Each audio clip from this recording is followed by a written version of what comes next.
Kokti Salapraga Babanwa World Blood Donor Day Palaizaka Asalni Pandawa Narwe Okra Ange Mansaka Hastani Montri Okra Professor Dr. Manik Saha Pandawa Mansangne Narwe Rock আর শালার শাক মুচুঙ্গুই থির লাইখা আজকে আমাদের এই দিনটা সত্যি গর্বের দিন। আমরা সবাই জানি। একটু ভাবুন, আপনার যদি রক্তের গ্রুপ আবিষ্কার না হতো তাহলে আমাদের কি অবস্থাটা হতো। তো আজকে এই দিনে যার জন্মদিনকে আমরা সামনে রেখে, যিনি এই ব্লাড গ্রুপ আবিষ্কার করেছিলেন, যাকে একটু আগে আমরা সবাই এখানে পুষ্প দিয়ে ওনাকে আমরা সম্মান জানিয়েছি, কার্ল ল্যান্ডস্টাইনারের জন্মদিন, এবং ওনার জন্মদিন 14 জুন।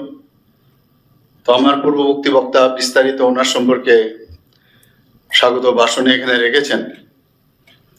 যদিও আমাদের সবাই জানি যে এ-বি-ও বা এবি, আমরা পজিটিভ ব্লাড গ্রুপ আমরা যদিও জানি যে 4টা, কিন্তু আসলে আমাদের টোটাল হিউম্যান বিইং এর 8টা গ্রুপ আছে। যদি নেগেটিভ RH ফ্যাক্টর আমরা যদি ধরি, RH নেগেটিভ, তাহলে 8 গ্রুপের আমাদের হিউম্যান বিইং এ আমাদের ব্লাড রয়েছে। আমাদের শরীরের যে ব্লাড গ্রুপ বা মানুষের শরীরের যে ব্লাড গ্রুপ, তার মধ্যে দেখা গেছে 15% নেগেটিভ ব্লাড গ্রুপ।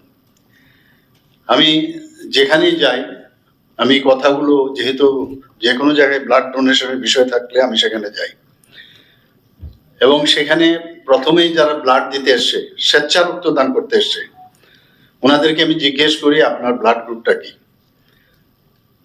তো অনেকে যখন নেগেটিভ বলে, তার প্রতি আমার আকর্ষণটা একটু বেশি বাড়ে, কারণ যেহেতু এটা খুব সহজে পাওয়া যায় না। তো একটা এই দিক। আরেকটা দিক হচ্ছে, অনেককে জিজ্ঞেস করি যে আপনি কতবার দিয়েছেন। অনেকে আছে যে এই প্রথমবার দিচ্ছে, তো তার একটা পালপিটেশন থাকে।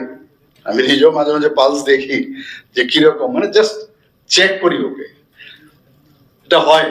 কিন্তু আমি জানি আজকেও একজন এরকম দেখলাম যে প্রথমবার দিচ্ছে। আমি বললাম এরপর কিন্তু দেখবে তোমার দিতে আর সেই অসুবিধা হবে না, মনে হবে যে এটা দেওয়াটা খুব ভালো, এবং এতে উৎসাহিত হয়। মেইন হচ্ছে যে মেইন ব্লাড ডোনেশনের উদ্দেশ্যটা কি? উদ্দেশ্যই হচ্ছে যে এই যে প্রচার প্রসারের মাধ্যমে অন্যান্যরা যাতে উদ্বুদ্ধ হয়।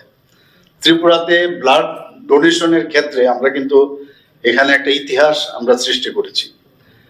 আমি জানি না অন্যান্য জায়গায়, আমি যখন কলেজে ছিলাম সেখানেও আমি যখন ব্লাড দিয়েছিলাম, মনে হচ্ছে যে once in a blue moon, মানে এটা কিন্তু নিয়মিত হতো না সেখানে। কিন্তু ত্রিপুরাতে আমি দেখেছি অনেক দিন ধরে এটা ইতিহাস রয়েছে। মানুষ, ত্রিপুরার মানুষ কিন্তু অন্য ধরনেরই, একেবারে একদম অন্য ধরনের মানুষ। এখানে কিন্তু মানুষের জন্য তার যে মানবিকতা বোধ, সেটা কিন্তু আমরা দেখতে পাই বিভিন্ন সময়ে, এবং সেটা ধর্মীয় আচার অনুষ্ঠানই হোক বা মানুষের হাত বাড়িয়ে দেওয়া। আজকাল অবশ্য সোশ্যাল মিডিয়ার কারণে নেগেটিভ ওয়েতেও কিন্তু সমালোচনা যেভাবে হয়, এতে করে কিন্তু পজিটিভ ওয়ের যে বিষয়টা, সেটা একটু সমস্যা হয়ে যায়। হেল্প করবো আমরা, কিন্তু হেল্পটা যেন হেল্পের মতোই হয়, এবং পজিটিভ ভাইব্রেশন যদি হয় তাহলে আরো বেটার হয়। যাই হোক, এগুলো হচ্ছে আগামী দিনে অনেকে এগুলোর থেকে, অনেকের যার বেস্ট ইন্টারেস্ট এগুলো করে, কিন্তু এতে করে যে আমি রক্ত দেব, এর মধ্যে আর নেগেটিভ কি হতে পারে? এখন রক্তে দেওয়ার ক্ষেত্রে অনেক সময় দেখা যায় যে রক্ত একটা পার্টিকুলার টাইম পর্যন্ত রক্তটা, আজকে যদি আমি 1000 বোতল এখানে ইউনিট রক্ত আমি এখানে গ্রহণ করি, এই 1000 বোতল তো ঠিক তার একটা নির্দিষ্ট সময়ে সেটা ফেলে দিতে হবে, থাকবে না। তো তার জন্য যদি ফেলে দেয়, এটা নিয়ে হইচই যে রক্ত না দিয়ে রক্ত ফেলে দিচ্ছে।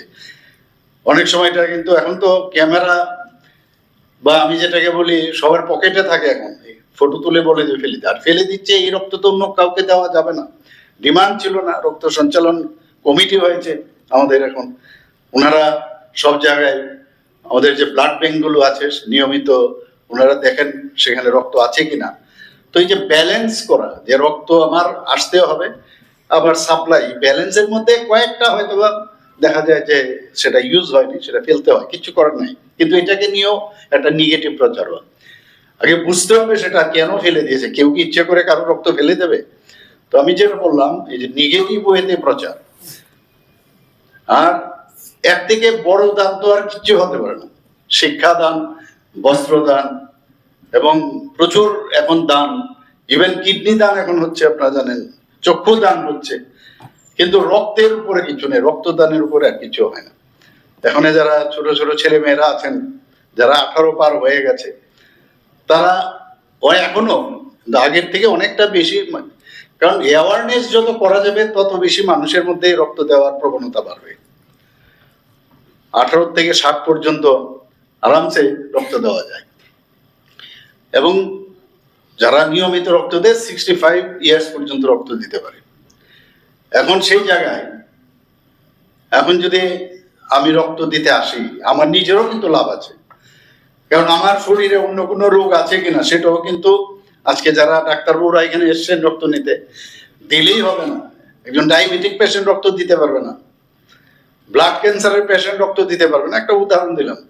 আরো বিশেষ অনেক প্যারামিটার আছে, তো সেই প্যারামিটারে নিজেও তখন একটা স্ক্রিনিং হয়ে গেল। স্ক্রিনিং এর মাধ্যমে এখন কেউ HIV ইনফেকশন আছে, সে দিতে পারবে না, এইডস আছে তার দিতে পারবে না, তো তার স্ক্রিনিংটা হয়ে গেল।